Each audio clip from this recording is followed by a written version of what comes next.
عقلك دلوقتي بيخدعك. بص للصورة دي، لو شفت بنت صغيرة بتبص لورا فانت طبيعي، لكن لو شفت ست عجوزة مناخيرها كبيرة فانت عبقري وقدرة ملاحظتك خيالية. التحدي بقى تقدر تشوف الاتنين في نفس الوقت. اللي شاف الاتنين يكتب رقم 2 في الكومنتات. طب بلاش دي، بص هنا، أرنب ولا بطة؟ لو ركزت يمين هتلاقي منقار البطة، ولو ركزت شمال هتلاقي ودان الأرنب. عقلك مستحيل يثبت على صورة واحدة أكتر من 5 ثواني. جرب كده وقولي ثبتت معاك على إيه. نيجي بقى للصورة اللي جننت العالم ووقعت الصحاب في بعض. الفستان ده لونه ايه؟ وابيض وذهبي ولا ازرق واسود؟ صدق او لا تصدق، الإجابة بتعتمد على إضاءة الغرفة اللي انت قاعد فيها دلوقتي ونوع شاشة موبايلك. ابعت الفيديو ده لصاحبك وشوف هيقولك لونه ايه. هتتخانقوا أنا عارف. فيل ب5 رجول. ركز في الصورة دي وقولي شايف ايه. لو حاولت تعد رجلين الفيل ده هتلاقي عقلك هنج تماما. الرسام هنا بيلعب بالفراغات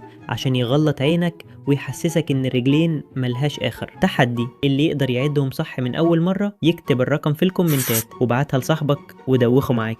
اكبر ولا اصغر؟ بص للدواير البرتقالي اللي في النص وقولي شايف ايه. لو قلت اليمين اصغر فعقلك اتثبت.